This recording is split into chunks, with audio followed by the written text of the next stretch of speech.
महाराज राज्यघटनेचे शिल्पकार आदरणीय डॉक्टर बाबासाहेब आंबेडकर, आदिवासींचा आराध्य दैवत सह्याद्रीचा डाण्याबाग, आद्य क्रांतिकारक राघोजी भांगरे, क्रांतिकारक राया ठाकर, बिरसा मुंडा यांच्या विचारांना आपल्या सर्वांच्या प्रती विनम्र अभिवादन। देवठाण गटातील विविध विकास कामांच्या उद्घाटन, भूमिपूजन आणि लोकार्पण सोहळ्याच्या निमित्तानं खरं तर ज्यांच्या शुभ हस्ते या सगळ्या कामांचं भूमिपूजन, उद्घाटन आणि लोकार्पण सोहळा संपन्न झाला ते आपल्या सर्वांचे नेते, महाराष्ट्र राज्याचे जलसंपदा मंत्री तथा आपल्या सगळ्यांचे पालक आदरणीय पालकमंत्री आदरणीय राधाकृष्णजी विखे पाटील, आपल्या या सभेचे या कार्यक्रमाचे अध्यक्ष, आपल्या अकोले विधानसभा मतदारसंघाचे माजी आमदार आदरणीय वैभवभाऊ पिचड, व्यासपीठावर उपस्थित असलेले आपल्या सगळ्यांचा आधारवड संगमनेर विधानसभा मतदारसंघाचे आमदार आदरणीय खताळसाहेब, आपल्या अकोले तालुक्याचं भूषण आणि महाराष्ट्र राज्याचे उपमुख्यमंत्री आदरणीय एकनाथजी शिंदे साहेब यांचे विश्वासू सहकारी, आपल्या साई शिर्डी साई संस्थांचे विश्वस्त आदरणीय डॉक्टर जालिंदरजी भोर साहेब,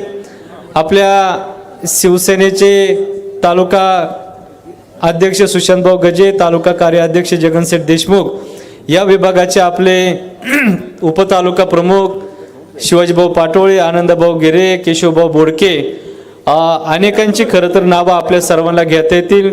व्यासपीठावर उपस्थित असलेले आपल्या सर्वांचे नेते आदरणीय शिवाजीराजे धुमाळ, खरं तर ज्यांच्या पुढाकारातून आणि मेहनतीतून हा सगळा कार्यक्रम या ठिकाणी झाला, ते या गावातील आपल्या सगळ्यांचे नेते अरुणभाऊ शेळके, या विभागातील आपले सगळ्यांचे नेते रावसाहेब वागचौरे, सुवर्णाताई मेंगाळ, कैलासभाऊ वागचौरे, बाबा शेळके, या गावातील सगळे प्रमुख कार्यकर्ते आणि जिल्हा परिषद गटातील वेगवेगळ्या गावांमधून आलेले सर्व प्रमुख कार्यकर्ते, उपस्थित सर्व बंधू आणि भगिनींनो, खरं तर 2 महिन्यापूर्वी आदरणीय पालकमंत्री साहेबांच्या माध्यमातून आपल्याला जिल्हा वार्षिक नियोजन DPDC मधून 2 कोटी रुपयाचा निधी आपल्या सगळ्यांना प्राप्त झाला आणि म्हणून त्या कामांची उद्घाटन त्यांच्या हस्ते व्हावी, या कामांचं भूमिपूजन आणि आपल्या देवठाण गावातील PSCचं लोकार्पण व्हावं असा आग्रह आम्ही सर्वांनी खरं तर या निमित्तानं धरला आणि म्हणून आम्ही त्यांना विनंती केली होती की बाबा, जरी आपला हा मतदारसंघ जरी नसला परंतु आपण आपल्या जिल्ह्याचे पालक आहात आणि या जिल्ह्यातलं सगळ्यात शेवटचं टोक म्हणून आमच्या अकोले तालुक्याची ओळख आहे आणि म्हणून आम्ही दिवसभरामध्ये जे ऑब्झर्वेशन करतो, जे पाहतोय, कदाचित विखे साहेबांच्या मतदारसंघामध्ये 5 लाख आणि 2 लाख 10 लाखांची कधी उद्घाटनं विखे साहेबांनी कदाचित केली नसतील, परंतु आपल्या तालुक्यावर विशेष प्रेम आणि खरं तर ज्यांच्या माध्यमातून ही कामं आपल्याला मिळाली त्यांच्याच हस्ते ह्या कामाचं उद्घाटन व्हावं, लोकार्पण व्हावं आणि सगळी कामं आपल्या सेवेत यावी अशा प्रकारची आमची माफक अपेक्षा होती। मी खरं तर इथं उपस्थित असलेल्या सगळ्या ग्रामस्थांना विनंती करतो का विखे साहेबांनी पूर्ण दिवस आपल्या या गटासाठी दिला, त्याबद्दल तुम्ही सगळ्यांनी जोरदार टाळ्या वाजून त्यांचं या निमित्तानं अभिनंदन या निमित्तानं खरं तर आपण करावं। खरं तर या सभेला खूप उशीर झालेला आहे, आपल्याला सविस्तर अनेक विषयावर खरं तर आपल्याला बोलायचं होतं, परंतु आपल्याला वैभव अजून काय अनेक सभा आपल्याला घ्यायची आणि म्हणून टप्प्याटप्प्यानं वेगवेगळ्या प्रश्नावर आपण सर्वजण बोलू। खरं तर आजचं व्यासपीठ खूप मोठं आहे आणि म्हणून या व्यासपीठावरून खरं तर आपण चांगल्याच गोष्टी या ठिकाणी बोलल्या पाहिजे आणि म्हणून काही गोष्टींना फाटा देऊन खरं तर आपल्या सर्वांसमोर आम्ही या ठिकाणी संवाद करण्यासाठी आपण या ठिकाणी उभा आहे। खरं तर सकाळी विखे साहेबांच्या हस्ते निळवंड्याला एका पुलाचं उद्घाटन झालं। या तालुक्यातल्या या सर्व धरणांचा आढावा घेण्यासाठी निळवंड्याला एक बैठक झाली आणि बरोबर 3 वाजता मेंदुरीपासून तर आता देवठाणपर्यंत ज्या ज्या गावांमध्ये आपण कामं दिली त्या प्रत्येक कामांचं उद्घाटन करत करत करत करत खरं तर साहेब या ठिकाणी आले तर आपल्या सगळ्यांना मार्गदर्शन करणार आहे। खरं तर आजच्या सभेला शिक्षण मंत्री दादाजी भुसे साहेब सुद्धा येणार होते, परंतु दुर्दैवाने ते काय कारणास्तव ते या ठिकाणी आले नाही, परंतु त्यांची उणीव आदरणीय अमोलजी खताळ साहेबांनी या निमित्तानं खरं तर भरून काढली। मी त्यांचं देखील सुद्धा मनापासून आभार मानतो। खरं तर साहेब जिल्हा नियोजनमधून 2 कोटी रुपयाचे कामं आपल्या माध्यमातून आम्हाला मिळाली.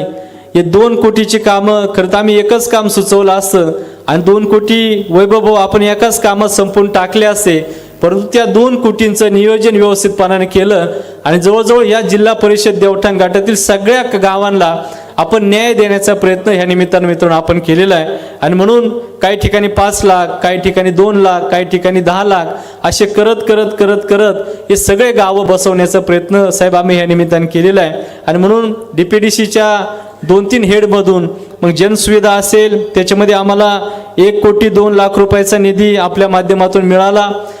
मला वाटतं जनसुविधा आपल्या DPDCच्या दलित सुधार योजनेतून 60-65 लाख रुपयाचा निधी आम्हाला मिळाला. आणि वाड्या वस्त्यांवर गावागावांमध्ये ट्रान्सफॉर्मर डिप्या बसवणे याला 60-65 लाख रुपये या निमित्ताने मिळाले. आणि जवळपास 2-2.5 कोटी रुपयाचा जिल्हा नियोजनाचा निधी आम्हाला या निमित्ताने मिळाला. आणि त्याचबरोबर या गावातील PSC असेल, खंडोबाचं मंदिर असेल, बाकी अनेक कामांना खरं तर वेगवेगळा निधी या निमित्तानं प्राप्त झाला. आणि आपण सगळेजण ह्या वेगवेगळ्या कामांचा उद्घाटन आपण सर्वांनी या निमित्तानं आज खरं तर केलेलं आहे. खरं तर साहेब या तालुक्यातलं सगळ्यात मोठं गाव म्हणून आमच्या या देवठाण गावची ओळख आहे. या गावाला एका गावाला 12 वाड्या आहे. मला वाटतं ह्या गावाचं मतदान साधारणपणे 5,000च्या पावणे 6,000 इतकं या गावाचं मतदान आहे. आणि एक निर्णायक अशा प्रकारचं हे देवठाण गाव आहे. आणि म्हणून एक राजकीयदृष्ट्या सक्षम, राजकीयदृष्ट्या ताकदवान असलेलं हे एक देवठाण गाव आहे. आणि म्हणून आमची सगळ्यांची विनंती होती की आपण देवठाण गावामध्ये यावं आणि आम्हाला सर्वांना मार्गदर्शन करावं, अशा प्रकारची विनंती आम्ही आपल्या सर्वांना निमित्ताने केली होती.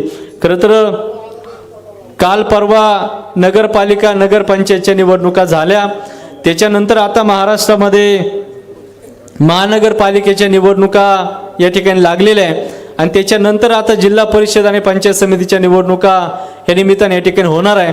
आणि म्हणून काही दिवसांपूर्वी साहेब आम्ही आपल्याकडे आलो होतो. मी होतो, वैभव भाऊ होते आणि अमित भांगरे, आम्ही तिघजण आपल्याकडे आलो होतो.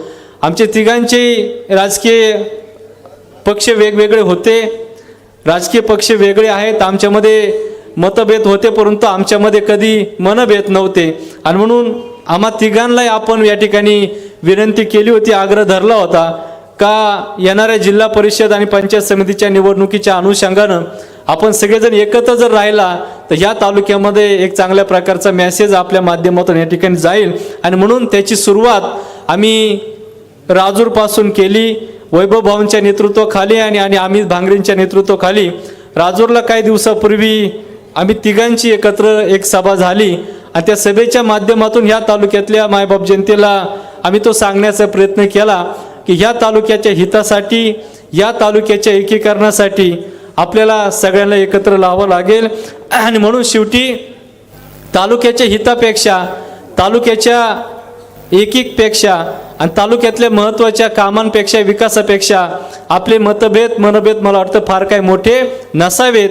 आणि म्हणून या तालुक्यामध्ये जो काय आताताईपणा चाललेला आहे, या तालुक्यामध्ये वैभव भाऊ ज्या पद्धतीनं ही सगळी परिस्थिती आपण सगळेजण पाहतोय आणि मग ती कुठेतरी थांबली पाहिजे. आणि या तालुक्यातल्या विकेसाहेब, या तालुक्यातल्या सुद्धा सगळ्या नागरिकांची एकच अपेक्षा होती की बाबा जे काय तालुक्यामध्ये हा दहशत, दादागिरी, हाणामाऱ्या, धावून जाणं, बाकीच्या गोष्टी करणं, हे जे काही चाललं हे कुठंतरी थांबलं पाहिजे. आणि मग त्यासाठी थोडंसं आता एकत्रितपणाची भूमिका आपण सगळ्यांनी घेतली पाहिजे. आणि अनेक वर्षांपासून खरं तर ते प्रयत्न चालू होते. ते ह्या तालुक्यामध्ये अनेकांना जमलं नाही, परंतु विखे साहेबांच्या एका आदेशावर आम्ही सगळेजण तिघं एकत्र आलो. आणि या तालुक्यातल्या जनतेला आम्ही आता हे निमित्ताने विनंती करतो का तुमच्या मनात जे काय होतं ते आम्ही तिघांनी करण्याचा प्रयत्न ह्या निमित्ताने केलेला आहे. आता तुम्हा सर्वांना जबाबदारी घ्यायची की ह्या तालुक्यातल्या स्थानिक स्वराज्य संस्थांमध्ये एक चांगल्या प्रकारची भूमिका घेऊन ही सगळी लोक आपल्यावर राहिली पाहिजे, अशा प्रकारची तयारी आपल्या सर्वांना या निमित्तानं खरं तर करायची. आणि म्हणून येणाऱ्या निवडणुका वैभव असतील, आपण असेल, भांगरे कुटुंब असेल, हा सगळ्यांनी एकत्रित करण्याचा प्रयत्न या निमित्तानं आम्ही या निमित्तानं केलेला आहे. आणि म्हणून आजची सुरुवात या देवठाण जिल्हा परिषदेच्या गटाच्या निमित्तानं आपण या ठिकाणी केलेली आहे. आणि म्हणून साहेब आमची एक विनंती आहे की जसं या गटामध्ये आपण 2 कोटी रुपये देऊन हा सगळा लवाजमा आज दिवसभरामध्ये आपण या गटामध्ये केला। तशी माझी प्रामाणिकपणानं आपल्याकडे एक निमित्ताने विनंती, आम्ही 100 कोटी मागत नाही, 10,000 कोटी मागत नाही, 500 कोटी मागत नाही, 2-2.5 हजार कोटी आपल्याकडे मागत नाही। या देवठाणच्या चौकामधून मी फक्त देवठाण गट वगळता फक्त आम्हाला 12 कोटी रुपयाची आपण व्यवस्था करून द्या। देवठाण गटामध्ये जसे 2 कोटी रुपयाचे काम आपण या निमित्ताने केले, तसे या तालुक्यातल्या ह्या मतदारसंघातल्या 7 गटांमध्ये 2-2 कोटी रुपयाच्या निधींचं आम्ही व्यवस्थित नियोजन करतो। एकदा ही सगळी कामं या 7 गटांमध्ये जर झाली तर आपल्याला एक चांगल्या प्रकारचा परफॉर्मन्स आपल्याला येणाऱ्या निवडणुकीमध्ये निमित्ताने करावं लागेल। आणि म्हणून जसं देवठाण गटाला आपण 2 कोटी रुपयाचा निधी आम्हाला निमित्ताने दिला, तशी या सगळ्या या विधानसभा मतदारसंघातल्या गटांना जनसुविधा असेल, नागरी सुविधा असेल, तीर्थक्षेत्र असेल, DPDCच्या वेगवेगळ्या हेडमधून तो जर देण्याचा प्रयत्न जर केला तर मी या सगळ्या नागरिकांच्या साक्षीनं सांगतो, या मतदारसंघातले 7 सीट आदरणीय वैभव भाऊ, भांगरे कुटुंब आणि आम्ही हे तिघं मिळून हे 7 सीट आम्ही निवडून आणून आपल्या बरोबरीनं या जिल्ह्याच्या कामकाजामध्ये आम्ही या निमित्तानं तुम्हाला देऊ। या तालुक्यातले साहेब अनेक काही महत्त्वाचे मुद्दे आपल्या सर्वांसमोर या ठिकाणी चर्चेले आहेत, म्हणून 2 मिनिटं बोलून मी माझं भाषण संपवणार आहे। तर सकाळी आम्हाला खूप आनंद वाटला, अभिमान वाटला का आपण निळवंडेच्या गेस्ट हाऊसला या तालुक्यातल्या भंडारदरा धरण असेल, निळवंडे धरण असेल, अजून वेगवेगळे धरणं असतील, या धरणांच्या डेव्हलपमेंटसाठी एक चांगल्या प्रकारची बैठक केली आणि आम्हाला आमच्या कानानं आणि आमच्या डोळ्याने सुद्धा तो बघण्याचा योग या निमित्तानं आला। खरं तर इथले काही लोक तुमच्याकडे पाहताना खरं तर वेगळ्या चष्म्यातून वैभव भाऊ नामदार साहेबांकडे पाहतात, पण ह्या सगळ्या लोकांना जर ही वस्तुस्थिती जर लक्षात आली या तालुक्यातल्या विकासासाठी, या तालुक्यातल्या चांगल्या कामासाठी, तर मला वाटतं ही सगळी लोक आपल्या अगोदर विखे साहेबांच्या घरी जाऊन त्यांचा सत्कार करतील, अशा प्रकारची परिस्थिती सध्या आम्हाला सकाळी बघायला मिळाली। आणि म्हणून खरं तर भंडारदरा धरण असेल, निळवंडे असेल, पिंपळगाव खांड असेल, देवठाणचं धरण असेल, आंबीत असेल, या तालुक्यातल्या सगळ्या धरणांबद्दल एक चांगल्या प्रकारचा प्रोजेक्ट आदरणीय विखे साहेबांनी या ठिकाणी मांडलेला आहे। भंडारदऱ्याच्या वरच्या भागामध्ये पर्यटन वाढलं पाहिजे, आपल्या स्थानिक मुलांना नागरिकांना रोजगार उपलब्ध झाला पाहिजे, त्या अनुषंगानं काही प्रयत्न त्या ठिकाणी होताना त्यांच्या माध्यमातून दिसत आहे।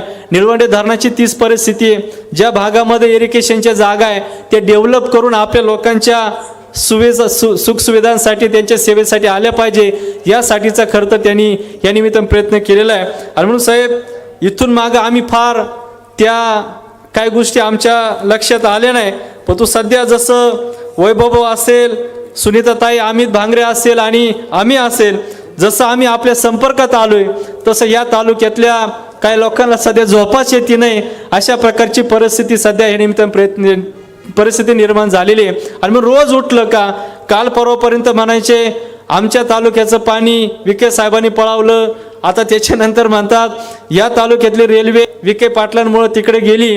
म्हणजे ही लोक जलसंपदा मंत्री म्हणून नाही, ही लोक पालकमंत्री म्हणून तुमच्याकडे पाहत नाही, आमच्यातले काही लोक तुमच्याकडे केंद्रीय रेल्वे मंत्री म्हणूनच तुमच्याकडे कदाचित पाहत आहे का काय, अशा प्रकारचा प्रश्न आमच्या सर्वांना पडलेला आहे। आणि मग ते रेल्वे मंत्र्यांना ते अधिकार असतात आणि म्हणून ही रेल्वे तुम्ही तिकडे नेली, अशा प्रकारचा त्यांचा समज या निमित्तानं झालेला आहे। आणि म्हणून आमची प्रामाणिकपणानं साहेब या निमित्तानं विनंती आहे, आणि म्हणून जी रेल्वेचा जो काय जुना सर्वे सिन्नर, नाशिक सिन्नर देवठाणची हद्द आणि संगमनेर मार्गे पुण्याला तो गेला पाहिजे, त्याच दृष्टीनं आपण प्रयत्न करावेत।